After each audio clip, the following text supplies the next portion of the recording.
Hey, David Wood here, and welcome to My Extra Mile. I have a couple of winners. One won 1 hour coaching, and one won $100. So I'll tell you about that in a second. Let me just tell you about today's show, so you know why you're listening. This woman is brilliant. She's been able to. The show's called "Struggle is Optional." It really is, and how she's overcome too much month at the end of the money. Great story, but she really gets into vision casting and belief systems. And again, we feel like we touched the surface, but there's so much good stuff. There's a great challenge in this. And I want you to really enjoy the show. Before I tell you who it is, I want to say we got a couple of winners. Our $100 winner is Allison Matias. Here you go. This is her comment where she shared and tagged 3 of her friends. We'll be doing that again in the future, so keep sharing, keep tagging. And then I also gave away 1 hour of free coaching, and this is for Craig Randall Fitness. Look at Craig's comment right here. Look at that. So extensive. Talks about the lessons he's learned. It talks about his accepting the 90-day challenge, the fact he's subscribed, he's pushed like, the alert button, and he just says thank you. Thank you for taking the time to share this wonderful video, blah, blah, blah. It was very nice and complimentary. So that is amazing. So keep doing it, ladies and gentlemen. Keep getting involved. I will give away more money, and I'm going to reward those people that really get involved. So I'll keep giving away coaching as well.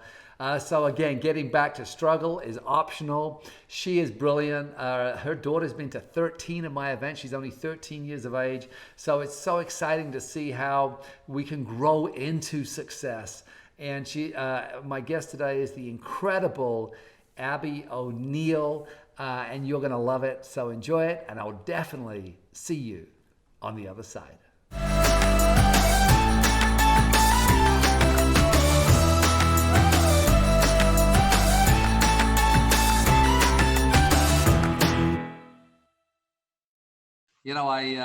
It's funny when I start a show with people, and I've got sort of more and more as I do more shows, again, is kind of like really honing in on an individual's personal superpower, something they feel really in alignment with or congruent with the message they most want to share. And I love it when I ask someone that question. So what is it that you want to share? What's the message you really want to get across? And you immediately knew your sweet spot.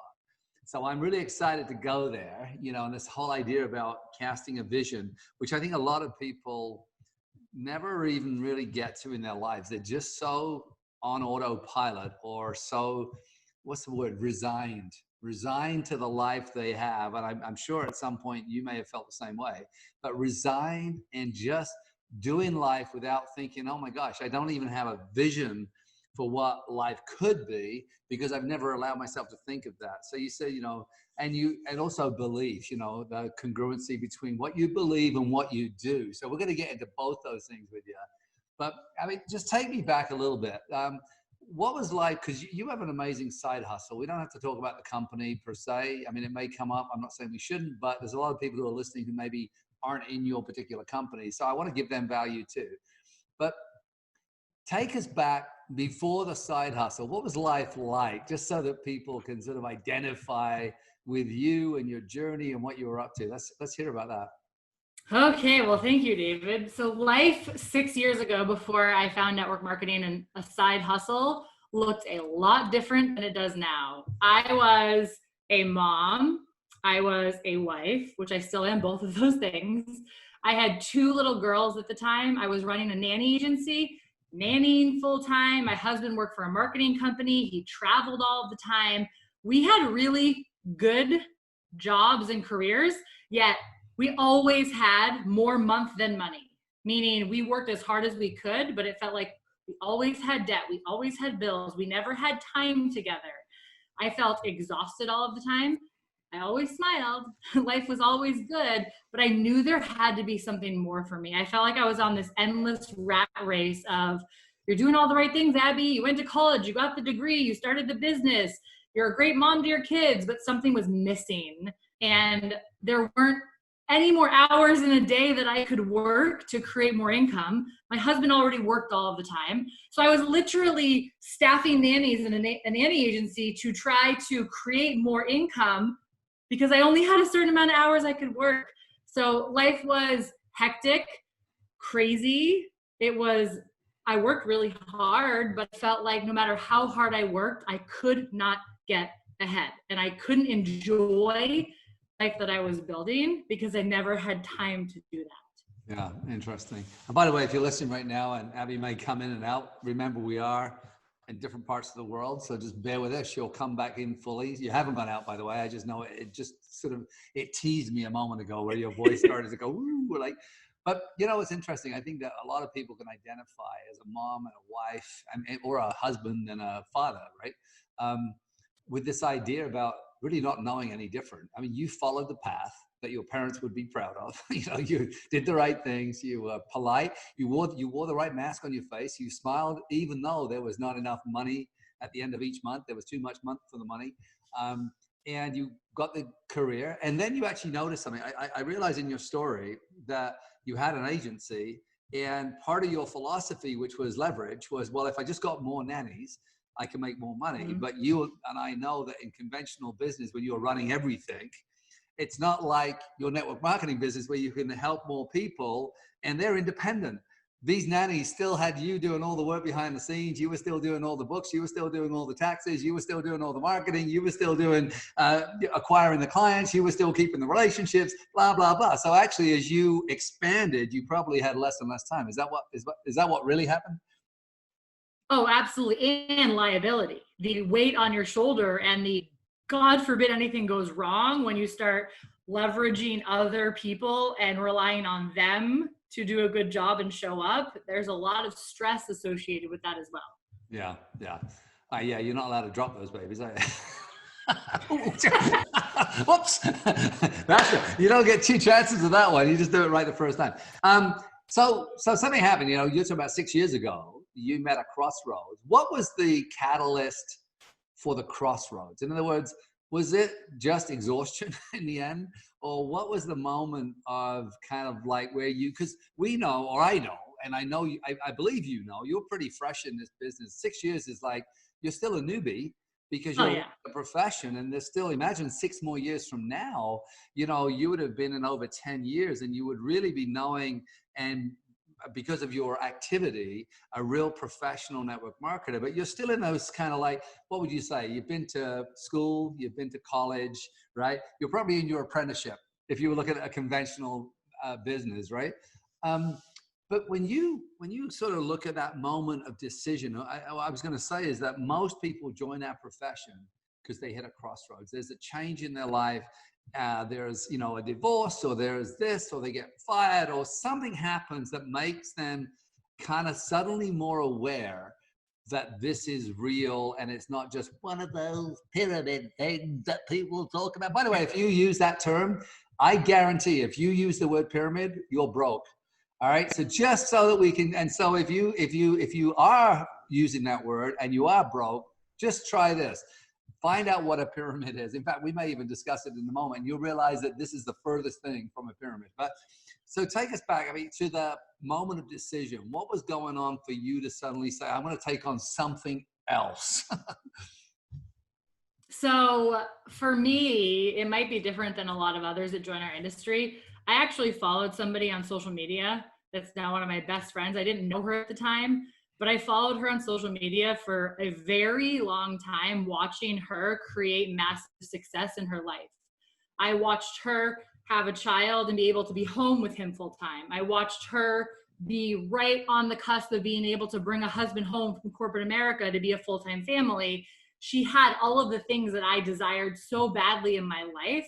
So when I was presented with products with a company first, I fell in love with the products, knowing that I wanted the life that she had. So for me, while I was sitting there running around in circles, being the best mom, the best wife, everything I could be, I watched this beautiful human on Facebook that didn't even know I was meeting her live this that I desired so badly, and I didn't know how to achieve it until she introduced me to network marketing, and I was like, that's genius. So for me, the moment was, as soon as I learned about what network marketing was, there was no junk in my mind. Well, you know what I love about it, you watched the results. So you'd already sold yourself on her lifestyle. Right. You just didn't know what the magic thing was Right. that she was doing. So when she revealed the sort of like the truth behind the curtain, it was like, Right. oh, I knew there was a reason. You Right. kind of, I suppose deep down in your soul, you kind of knew that there was something you didn't know. Because I always say that people who struggle financially, there's just something they don't know. I mean, you know, people who are broke or people who are unhappy, I mean, there's just something they don't know. Because if they knew that thing, like you, I mean, you not only, what I love about your story, and again, as we're getting into it, the weeds a little bit, I love the idea that you'd already pre-sold yourself on her lifestyle. You already had the respect based on her consistent results, right?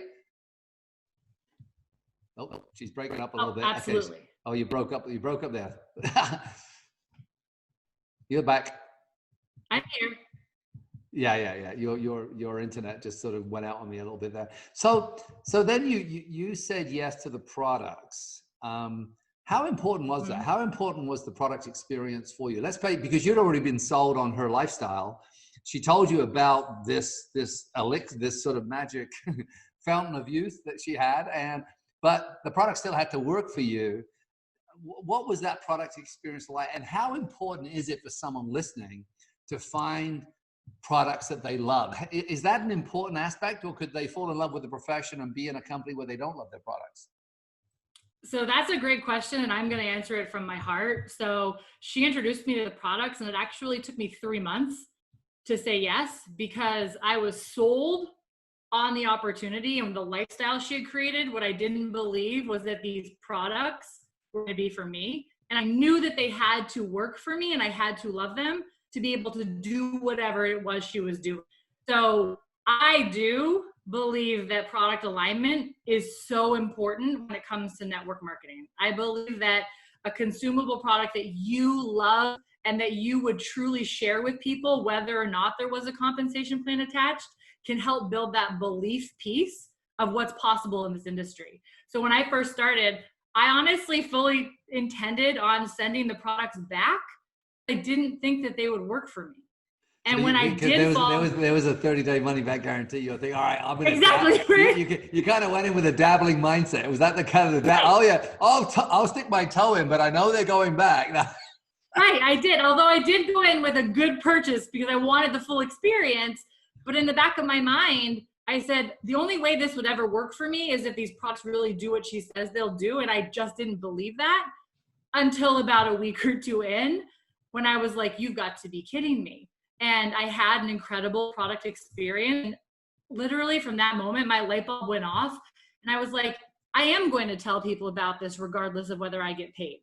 I am seeing results that I know for a fact that other people will see now because I'm seeing them. And I was so hesitant that it would work for me.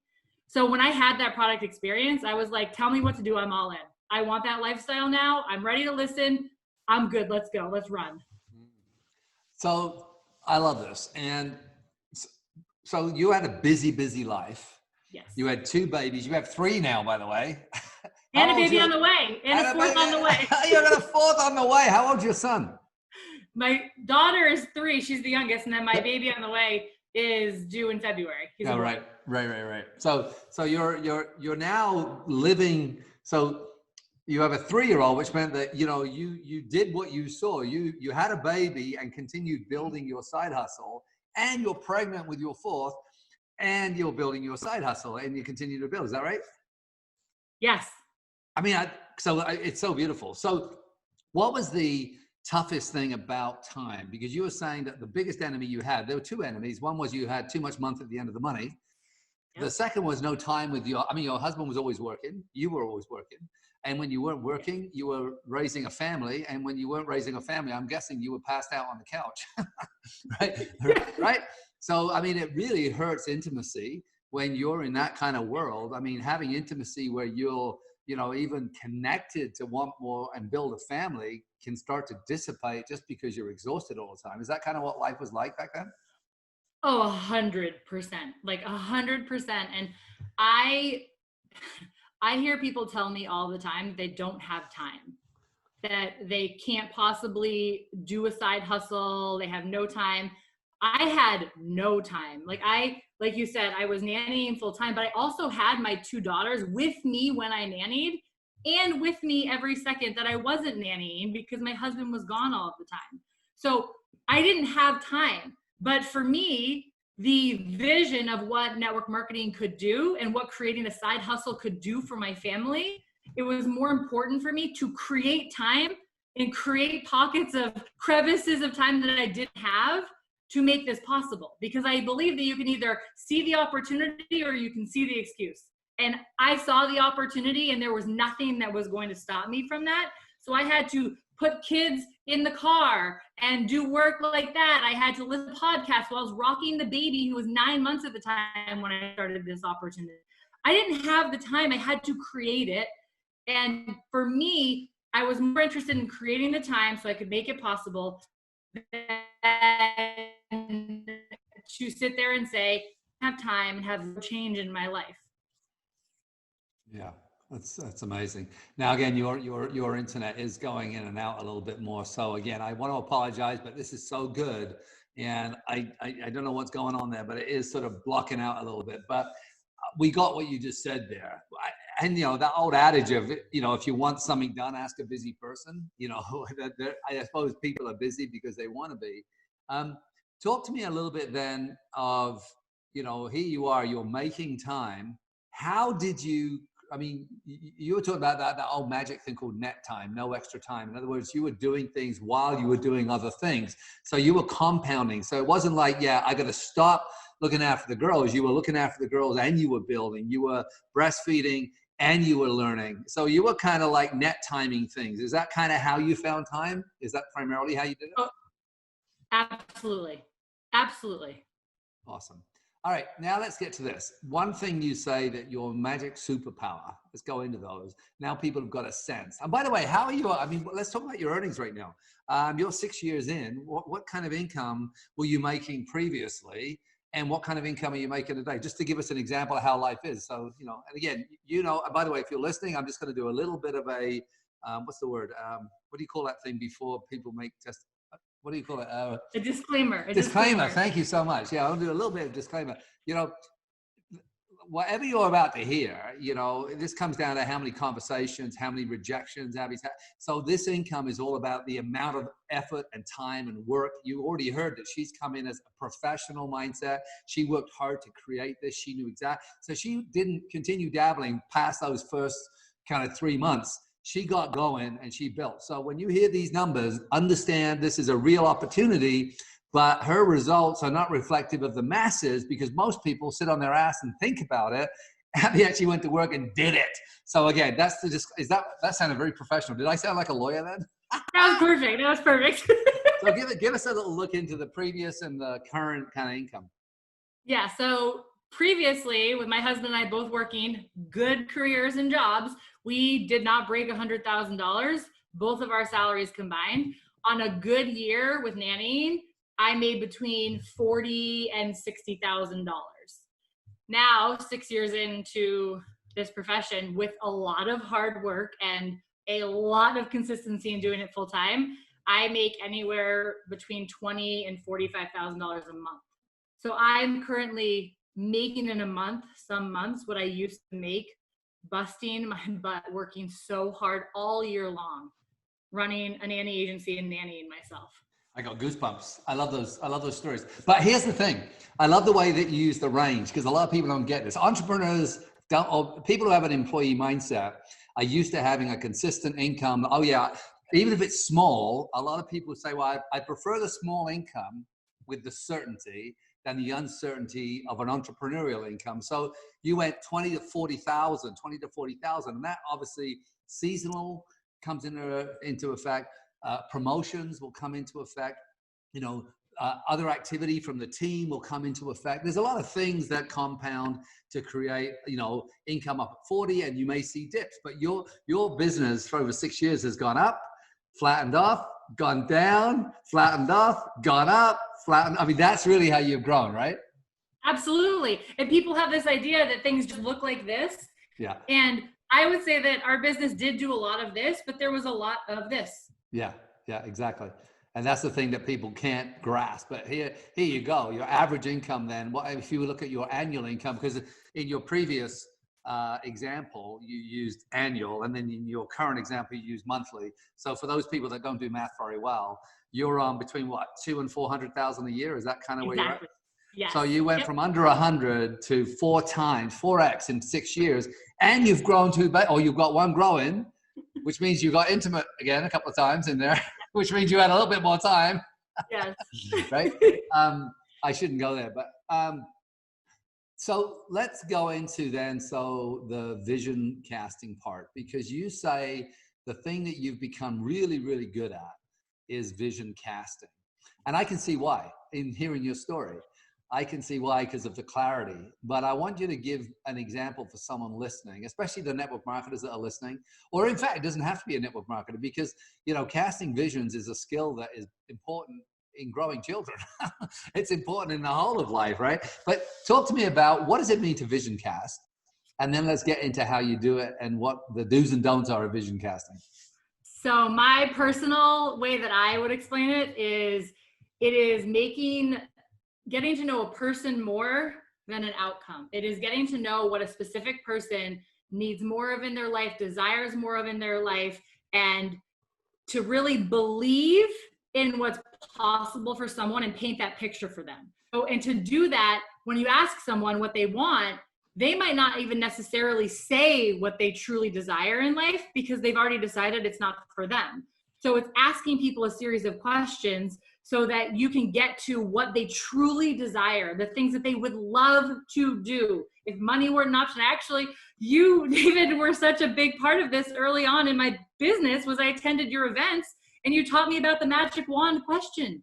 You taught me about how to ask people questions and then paint a vision and repeat to them what it would look like. And the missing piece for a lot of people is they will do that, but they won't really pour the belief into that person saying, I really believe that's possible for you. And I really do believe that's possible. So you actually, I love this actually, and I love the clarity, is that you weave these two, the vision and the belief actually belong together. It's not one or the other. It's not like, yeah, belief's over here in this house and vision's over here in this house, which is actually a really nice distinction for me listening to you, you know, because I'm always a student, and I love the idea about saying, you know, one doesn't happen without the other, because the vision's there. So I can cast a vision, but without the belief that you can achieve it, it's just noise. It's right. Right. 100%. Because when I first got started, someone asked me, why would I want to create extra income? And for me at the time, it was, I want to pay off my student loan debt. I want to be able to pay off our $40,000 in credit card debt. So for me to even believe that, I had to have someone help me see the possibility of that and what it would look like when that happens, how it would feel, like the actual experience of saying, oh my God, there's no more credit card debt. Like, that's a physical feeling too, that you have to paint a vision and a reality for somebody that they don't even know is possible for them. Yeah. So for me, that's what it was. And now I do that to other people. I remember in that same program that you came to, where I do the magic wand question. And the magic wand question, for those people who have got their pens out, is, you know, if I was able to give you a magic wand and money and time were of no option, no consequence, you don't have to think about money, you don't have to think about time, and you can have anything you want in the world, in life, what would it be? And it really is important, right? I mean, Abby, to take the doubts and the why you can't out of the equation if money and time were of no consequence. Because if I asked you that 6 years ago and said, Abby, if I gave you a magic wand and you could have anything you wanted, what would you want? And you'd probably say sleep. right, because it's so, I mean, you're so kind of overworked and stressed out, and you know, and you said $60,000 in debt, right? 40 on the credit cards and 20 in student loans. Is that what you said? Oh, we had 100,000 in school loan and 40 on the credit card, so $140,000. So imagine a young couple with 2 kids, $140,000 in debt, and remember the interest payments on $40,000. I mean, I think credit card companies should be taken outside and spanked, because I mean, imagine 18 to 24% interest. I mean, that is criminal.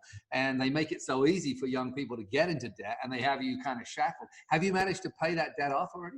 We have paid off all of the credit card debt, and we are down from $100,000 to $28,000 in school loan debt. That is very cool. When do you see the school loan debt being completely? Next year. it will be gone next year. That is awesome. Because remember, I mean, people say, well, you made all this money. But the fact is you didn't make all that money year 1 and 2 and 3. Correct. So you were building, that's where you're at right now, year 6. But what was your first year's income? Do you remember? Because you went out at...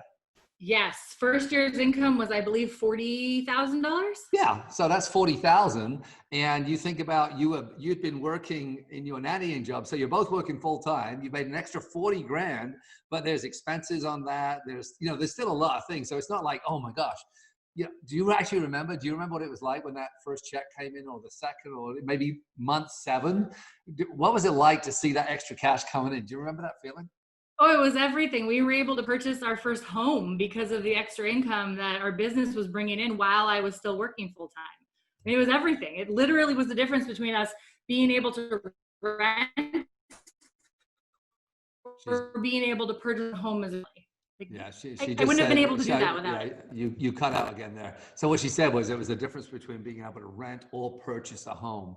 I'm just repeating for you. So let's talk about then. So the vision casting part then, you've got this clarity. Do you actually use the magic wand question in that same way, or do you have a little nuance to the way you use it?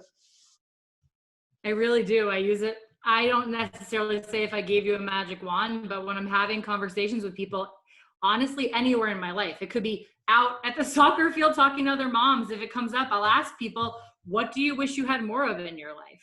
Nice. If time and money weren't an option or weren't a thing, you had all the time in the world, all the money in the world, what would you be doing right now? Would you be doing the career that you're doing? Does it fulfill you? I love to ask people that, even if they never join my business. I think that is something the average person never thinks about. And even to have someone start to make their mind think about what's possible beyond what they currently do, that's a gift all in itself that I can give someone, whether or not they ever join my business. What I love about that is also think about the richness of conversation just by asking great questions, is that you end up, let's say that person you don't ever speak to them again and they never join your business. You end up with these wonderful conversations that are rich and engaging. Or, I mean, imagine the other one. Well, weather's pretty good, huh? Exactly. And that's it. How are you? Good.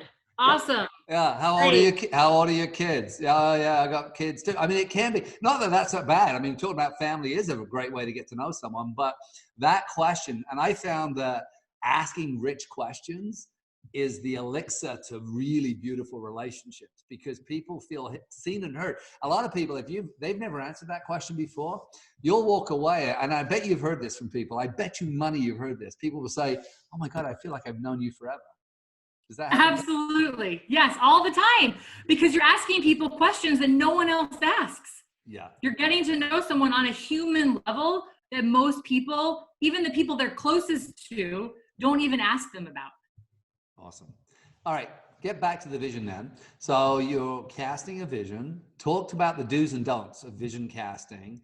And what I love about this is you've got somebody who's not even started or said yes or even know about your business. You're casting a vision for their life even before they've even know what you're up to, that you kind of lead with a vision, lead with vision statements. Talk about, is there any other do's and don'ts of that part of, because I would have said my intuition and what I would probably train is, and I know you do it elegantly, is that detachment. You're not asking the question to get someone in your business, because you're asking from a point of the brain of getting versus serving, which is a very different kind of part of the mind. And so when you're asking from that one place in your heart, it comes across with deep sincerity and detachment, and not detachment from the person, but there's no agenda. Is that important to be sort of to walk through life without this, oh, I'm going to get this person, right? So that's extremely important, and what I think holds up a lot of people from even having genuine conversations. And that's where I actually just realized as we're talking, I include the vision casting as a big part of my connecting, how I genuinely am a connector. And that's what this business really is about, genuinely connecting with other people. And the reason that I ask them all of these questions without whether or not they even join my business is because I also want to connect with people that are like-minded like me, people that do have the ability to dream bigger, people that do have the ability with a little bit of help to see something bigger for their life. Because if someone doesn't have the ability to even open up and share that something more is possible for them, there's a possibility they might find it challenging to be able to own their own business, grow this side hustle. You're being super nice with that. There's a possibility, you know, and I know damn well that they just not. It's not. Look, you can go back to the weather conversation if you wanted to, and the children. You could still be sincere. You can be deep, but you know that in that person, it's not a moment of transformation for them because they're not interested. It's like, you know, if you could have anything, they say, oh, nothing really. Right. You know, do you really want to spend the next 45 minutes trying to dig into their, you're not a psychologist. You're actually looking for people that are in the moment where they do want something. They didn't know it was possible like you. You've been watching. You were in the struggle, let's say, of too much month at the end of the money. You didn't know what the answer was, but you were definitely open. And when someone asked you a great question, you kind of knew what you wanted, right? Oh, 100%. Absolutely. Because I have always seen that other things are possible. Right. And even if people aren't doing that on their own, if they can do it with being prompted, then there's a good probability that they'll be able to find that belief in work ethic and commitment to make something possible. If they lack the ability to even say, I desire more for my life, like you said, I agree. They're going to have a very hard time ever owning a business and taking themselves from point A to point B if they don't even see point B being possible for them. Yeah. I love this. So do's and don'ts, anything else that when you're talking to someone, especially someone right now is, let's say, new, they haven't understood because they're not living the vision themselves. And this is where we get a trap. A lot of people, like back then when you were like, you know, you're dragging the girls everywhere and you're always busy, your husband's always away. How hard is it to vision cast for other people when you don't have the vision? Talk about that early vision casting when you didn't have it, but you knew you wanted it. Was there, when did you start vision casting? Was it when you had the 100,000 a year or the 200? No. So talk a little bit about that. So at the beginning, it's really important when you don't necessarily have the skills or have the time or have the experience, is that you latch on to other people in the industry and in your company that do. You are coachable. You learn from others. You hear how they have conversations. I literally listen to on replay people like yourself and other leaders that I look up to over and over and over again so that I could get clarity on the language that you use so that I could repeat it in my own life.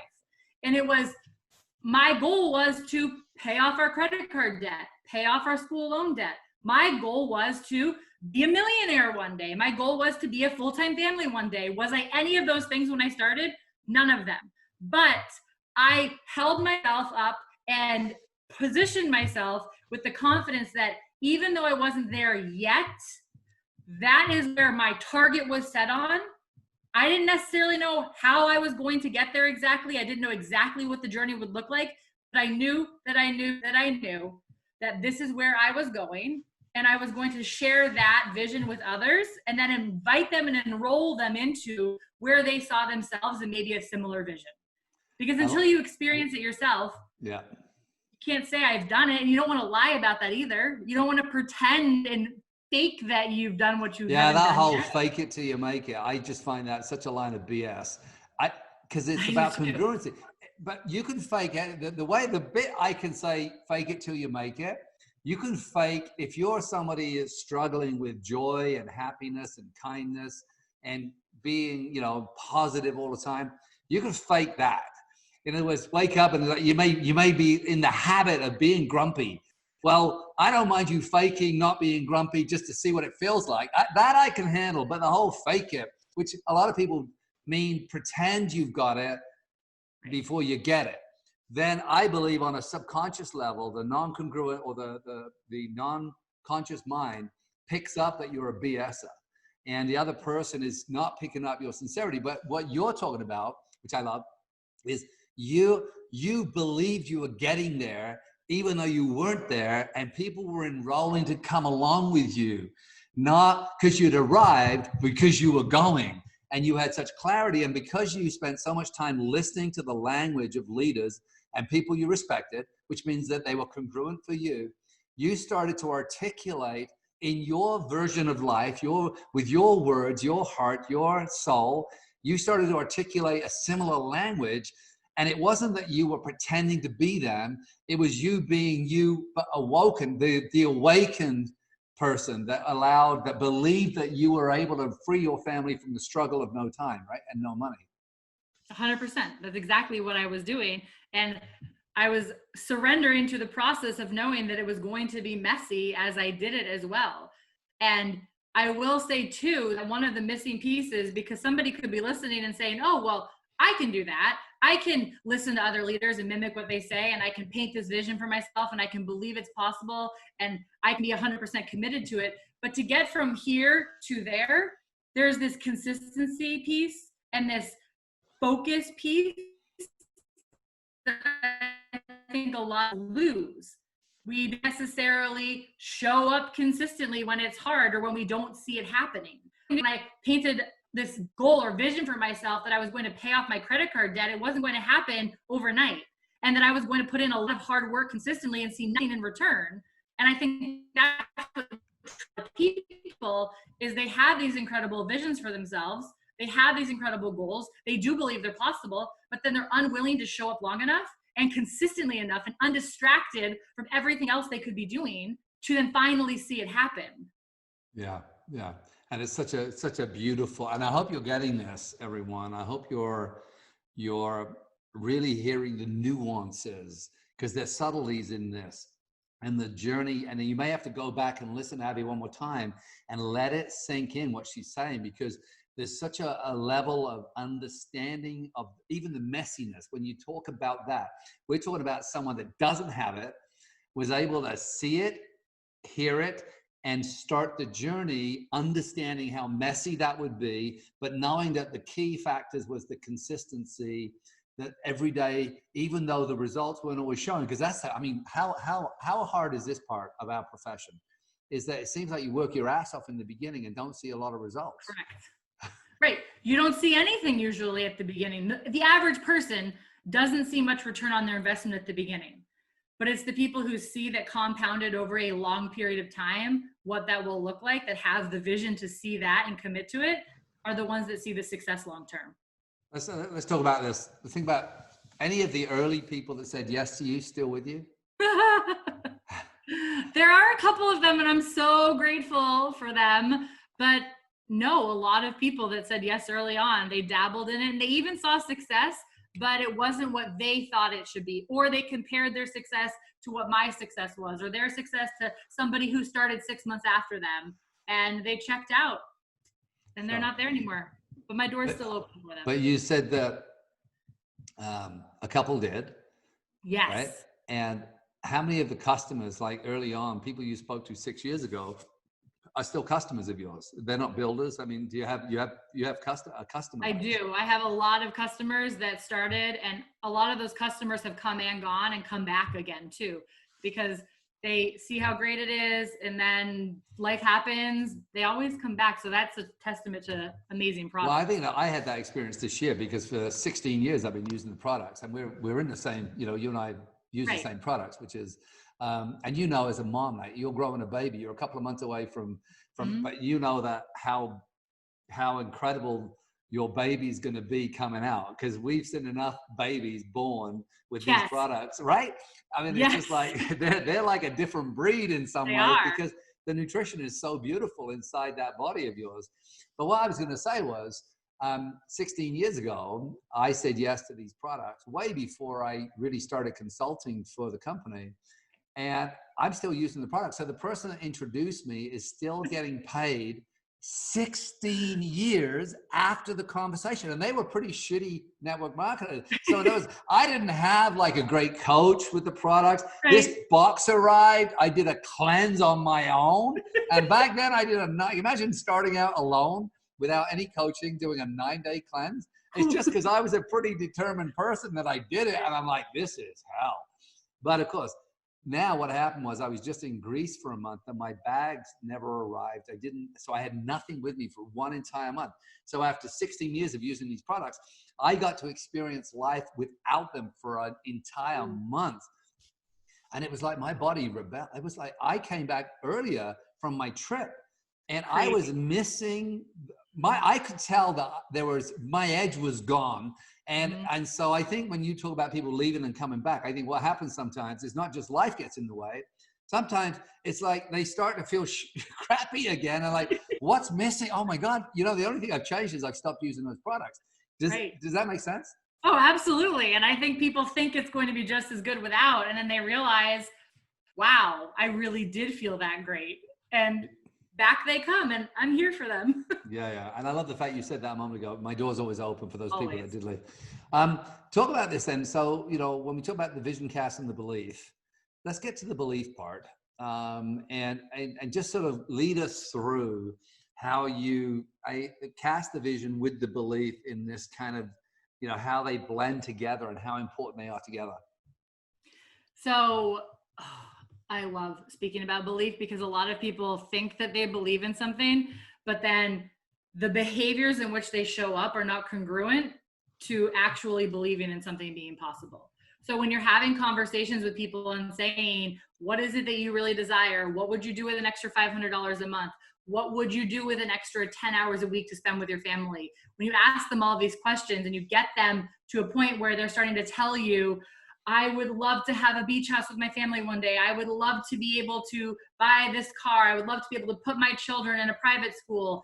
You then tell them, you repaint that picture for them, but then you tell them that they might not see that it's truly possible for them yet, but I have seen other people do exactly what they desire to do. And I know with hard work and commitment and trust and consistency that will be possible for them if they're willing to put in the work to make it happen. So it's taking that vision for them, but then also that second layer is letting them know that yes, it's possible, but you're also here for them. You're also here to show them that you believe in them. You're going to be there every step of the way, that you're going to hold their belief for them and they can grab onto yours until they really have it for themselves. Because too many people walk away from this profession. I don't care what company you're in. Network marketing is literally the greatest gift that so many of us or anyone could ever be given. And to walk away from it because you didn't really understand what's possible for you, or you really didn't take the time to listen to somebody share with you what's possible for you, and then you do the work. When people walk away from that, it like breaks my heart. Yeah. Because this is the best profession in the world, whether you want it full-time or part-time. Well, go back to your life previously, and you got to listen. The people listening right now, take a second. We got to choose our hard. Yeah. This profession is hard. Yes. It's simple. It's really simple. It's not like you ran a business. The complexity of a business owner. And we also know statistically that over 90% of people fail in conventional businesses because most people, you may be the best nanny in the world. Doesn't mean that you have great tax strategies or you're a great marketer. Doesn't mean that you're really great at recruiting. Like I'm a really bad recruiter of people. You know why? Because I see the best in everyone. So I always joke. It's like, if I had to hire someone for a job, I kind of like immediately think, oh, you know what? I can see there's good in that person. They may be crappy at the job. So I already know that I'm a bad hirer of people. So that's a skill set. So, excuse me, with our profession, the idea that it's all looked after, your job is this, the connecting, the vision, the pouring belief into people, being a product of the product. I mean, all these simple, the simple skills really when it comes to running you're talking about running a global, your nanny business was a local business. You have a global empire. How many countries is your business in right now? We're in 6 countries. I actually just looked today. Yes, we're in 6 countries. So, and how many of those have you visited? 2. Exactly. So here you are with a global empire growing, $20,000 to $40,000 a month. And so again, my point about this is we got to choose our hard. And your life was really freaking hard before. So when we choose it, so people come in here and when it gets hard, this is why belief is such an important thing, and having that vision and consistency is because as soon as it gets hard, what most people do, they go back to what they know. Imagine if you'd step back. Imagine if you'd quit and you were back to full-time nannying. Now you've got 4 kids, 3 kids and 1 on the way. driving around, and not seeing your husband, he's away all the time. How hard would your life be in comparison? I mean, this question could probably bring me to tears. And I think people really need to get this, is that my life wouldn't look like that right now. I wouldn't have our third child and this baby on the way. We financially were not in a situation to have more children. Like, network marketing literally changed our family's life because it gave us the opportunity to grow our family. And my husband and I were in a very different place before we found this industry and before we found personal development. I don't even know what our marriage or relationship would look like right now had we not committed to the process. One of the greatest gifts that this opportunity in this industry has given us is the ability to grow our mindset and develop as people, to develop as amazing human beings that no one ever taught me how to do before this. So for me to even think about what life would be like had I not taken a chance on something that I really knew nothing about, it could bring me to tears, because I don't think that I would even have any of the life that I have now, even the people in it. You make such a good, I almost came to tears as you said that, because I remember, your early events with me even, and just the difference and the clarity you have. I can hear in your voice, and that's why I so wanted to do a show with you, because hanging out recently, I'm like, holy crap, we got to talk, because your clarity is so beautiful and so honest, and for me, and I get goosebumps listening to the fact that, imagine these two children wouldn't be here if you hadn't have chosen a different kind of hard, right? And I'm going to keep going back to that, because we're not saying this is easy. We're saying this is simple in comparison, but it's hard work. It's network marketing, not net sit on my ass marketing. But the fact that your relationship with your husband and the way you two talk to each other, which means how you parent, which means how you grow friendships, how you build community, how you treat your families, the extended families, everything. I'm getting goosebumps. Everything has changed because of, if you're in the right company, then personal development is a central part of the network marketing build, right? Oh, it's everything. I mean, David, my relationship with my husband, and then you brought up my relationship with my kids. I mean, our 13-year-old has been to 9 of your events, and watching a little girl grow up in the community that we have, and the personal development and the collaboration over competition and the dreaming big and saying, you don't have to do what everyone else does. You can be the one to stand for change. You can be the one to dream bigger and show your friends and show other people what's possible. I have a very different 13-year-old than I would have had I not started this opportunity. And that alone is worth everything to me. That alone is worth all of the hard that I've gone through. It's worth way more than any of the income we've created. To have a 13-year-old that when I speak to her teachers, they tell me she's the leader of the pack. She's the one that gets on a Zoom, because we're virtual right now, and she's the one that will help others speak up and use their voice. I didn't do that on my own. That wasn't just my parenting. That was me exposing her to leaders like you and events and a community of people that poured belief into her I think she was 7 when I started. She's grown up in this. That's the greatest gift. It's funny when you watch her.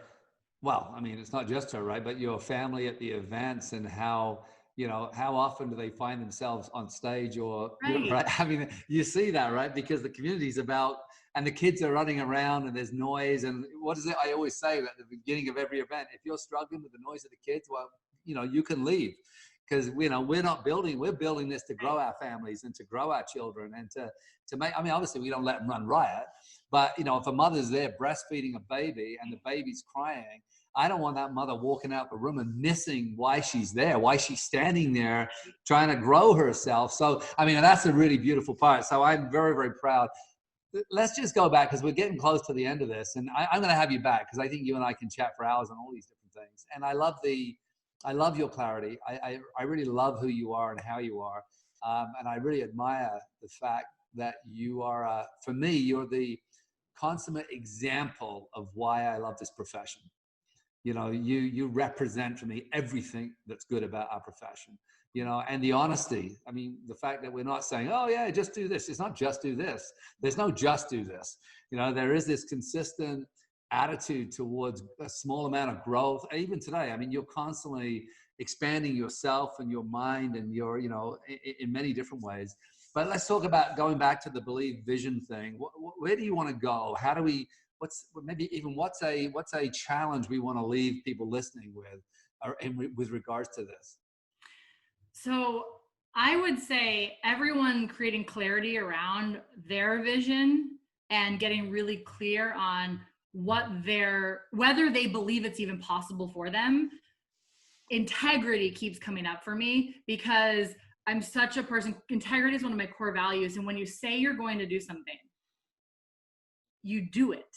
And if you're telling yourself that you have this big vision and it is your why, like, you know why it's important to you, and you really do believe that it's possible, and then you lay out how to get from point A to point B, and you know the consistency, and you know the showing up, and you know that it's going to require you not to quit, and you know all the things that you're told, but then you choose to say you're going to, and then you don't. I would challenge you to really get clear on whether you are a person of your word or not. Because I really believe that the vision that you have and the belief to get there also requires you being a person of integrity of your word. And I think by the way, just I'm not going to let them off the hook. Realizing I never used to be a person of my word. Right. But you'd probably agree that I'm a person of my word today, right? I mean, you've had enough interactions with me, is that if I say I'm going to do it, I'm going to do it, or die trying, right?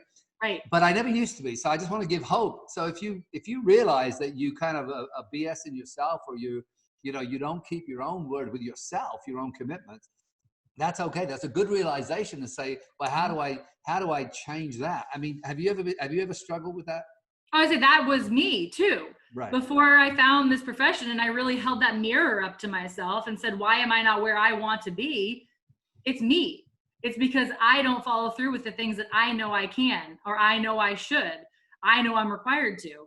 And I think that's normal. I think that's most people, until we have the ability to really say, wow, I actually keep my word really great to other people, but I don't keep it to myself. Yeah. And that's a gift all in itself. When you can get clarity around that for yourself, it'll change your whole life, even business aside. Do you know how many times I got goosebumps listening to you? I just got them there. I was thinking about your daughter, how integrity isn't something you can tell. It's how you model, and that she's watching everything you do, and her level of integrity will be reflective of the modeling she's doing by listening to you and your husband and what you say and what you do. And even if she gets off the path, right, and certainly she's going to know deep down in the DNA codes, that there is another way. There is something like a higher responsibility to self, to keep one's word. And that's why sometimes, practicing with tiny things, watch this. I'm going to move this can from here to here. Woo-hoo! Look at me go. I mean, sometimes we bite off stuff that it's not like, you said you want to be a millionaire, but that wasn't your initial goal. It was just the understanding that you could. And right. Some people, they set these crazy goals based on, instead of saying, look, I'm only going to work an hour a week. So what realistically can I do? So if you will just look at that credit card debt and say, well, in the next 3 years, I'm going to pay off my credit card debt. To me, sometimes people break the promise because the promises they make to themselves are so out of whack based on the behavior they've been doing. Does that make sense? Oh, absolutely. And I think too, when you're setting these smaller goals, which are so important to get you to those bigger goals, it's understanding that every day you're going to hit a wall of something that's going to stop you from hitting that goal, that smaller goal. Every day you're going to have things that are going to make you think you can't do it. When you have that first bit of success, something will happen to make you question, oh, well, you know what, it won't last, or maybe it wasn't the best decision. I went full-time with our business much earlier than the average person I would recommend does, because of how clear I was about where I was going. I had barely replaced my income with nannying. and my husband had a great job to float us. A month after I went full time, he was let go from that job. So right when I had that, yes, it's starting to work, I'm so excited, I had my husband's income that was going to float us gone like this on a Friday afternoon. And it's in those moments in your business, in those moments in life, that you get to decide whether or not you're going to rise to the occasion and rise above, or you're going to revert back into what's normal, what's comfortable, what would be easier. And I believe those are the moments that are going to separate you from having that wild success and living into that vision, and or you deciding that you're always going to have that as a vision that I see that I never truly get to Yeah, live. the wish. I wish. I mean, my mom still has this philosophy of when I win the lottery. I mean, she's 86. When I win the lottery, all these things are going to happen, right? I suppose you got to tell us what's up with the hubby, because everyone's now wondering: is he working? What's he doing? What's his life look like? Yeah, so he is full-time with me. He does all the back end parts of our business. He does the bookkeeping, all of the tax preparation. He does a lot of like the on the computer in the background, and he's a full-time dad with me. So we split our parenting 50-50. He is doing virtual school with our first grader. He is 100, we are 100% a full-time family, and I literally could not be more grateful for that. I will say that it's not easy. People see like social media and they see all these amazing highlights. It's still hard. It's still hard navigating, messy, navigating being home full time with your spouse, with your 3 children, home virtual schooling during a pandemic. It's messy. Yeah. But I wouldn't change it for the world. No, I mean, look, I mean, you're at home and every Monday you get a check coming to your bank. I mean, that's a different kind of hard than some, right? I really thank you. I wonder do you want to leave anyone, like, should we set a challenge for someone? We talked about maybe getting clear on the vision. What about the belief part? Because, we talk about this combination of, and most people, not being able to dream, but not believing in themselves to be able to dream. And also, if someone's listening to you right now and they want to get hold of you and say, hey, I want to hitch my wagon to your wagon because, you're such a cool woman. I'd rather come and work with you. Tell us, how does someone get hold of you? So I'm on Facebook, Abby O'Neill. I am on Instagram, Mrs. Abby O'Neill. And you can email me too if you want. It's teamarrowlife@gmail.com. You're the first person I've asked to share their info. You know that of all my shows, I've never asked. That's how much I believe in you, kiddo. So what kind of challenge do you want to set for everyone? Can you think of one? Yeah, so I would love to set a challenge, whether you're someone who is seasoned in this profession or you're brand new, or maybe you haven't even entered yet. I would challenge you to, if it's you who've been around for a while, to think about how your life has changed because of this industry, to really get clarity around. So if Joanna, who shared network marketing with me, hadn't shared it with me, what would my life look like?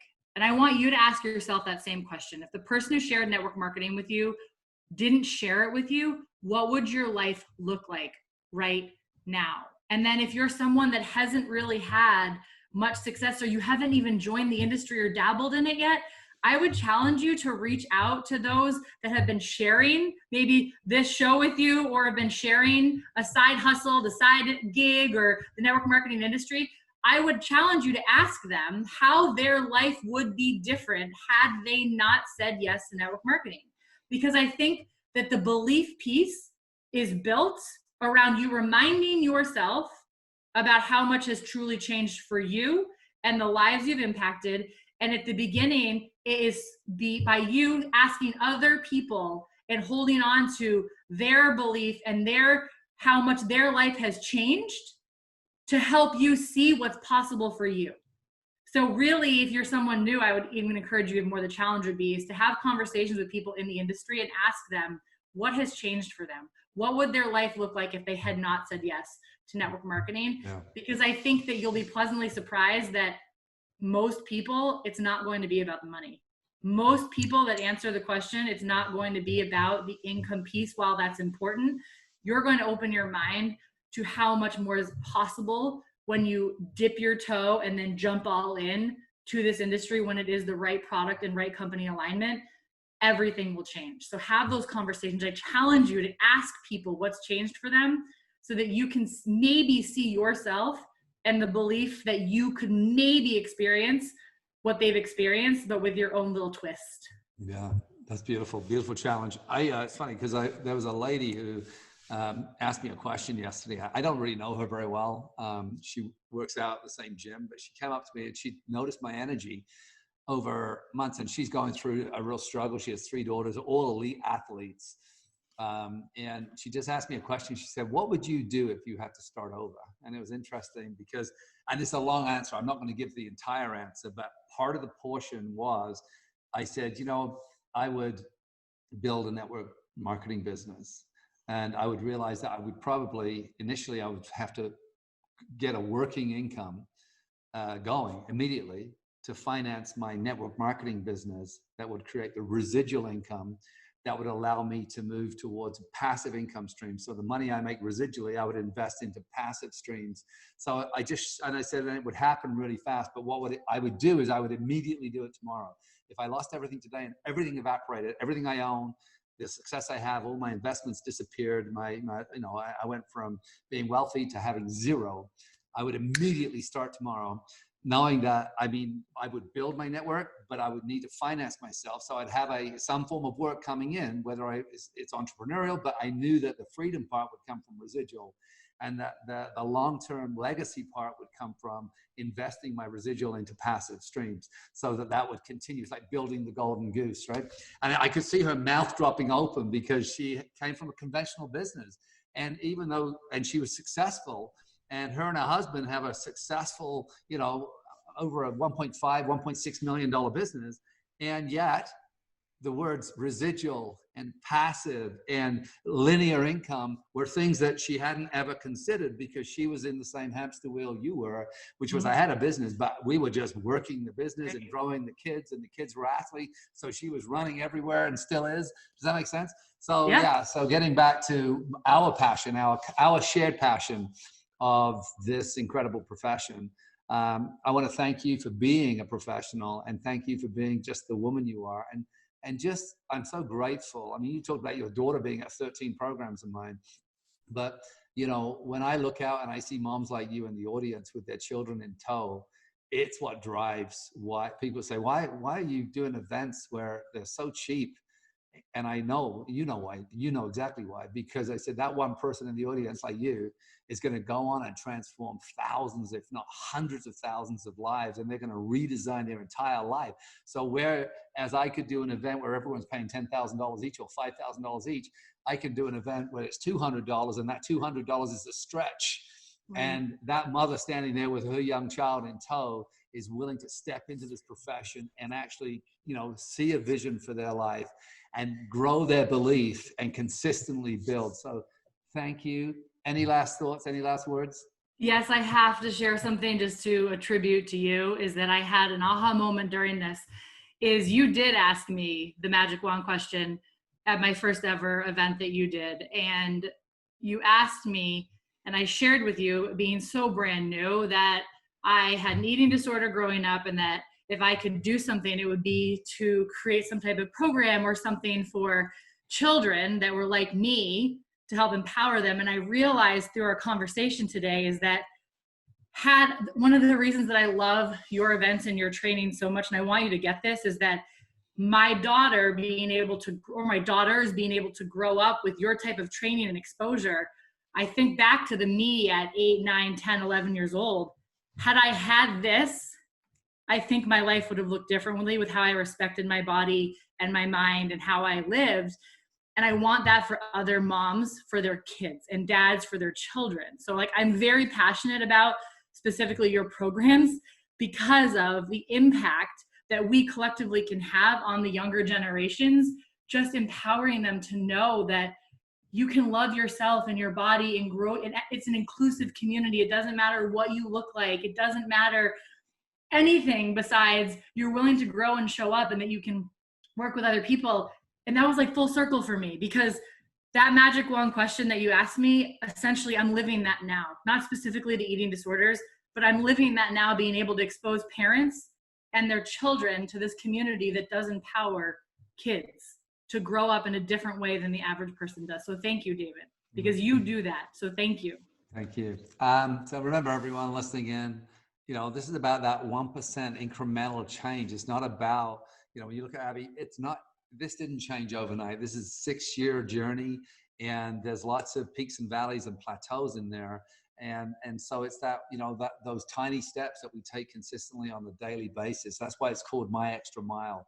Those little tiny things that take you beyond what you're currently doing will allow you to have the things you want. So thank you for listening in. I've enjoyed this so much. I love these conversations. I especially love you. And I will definitely see you all on the other side.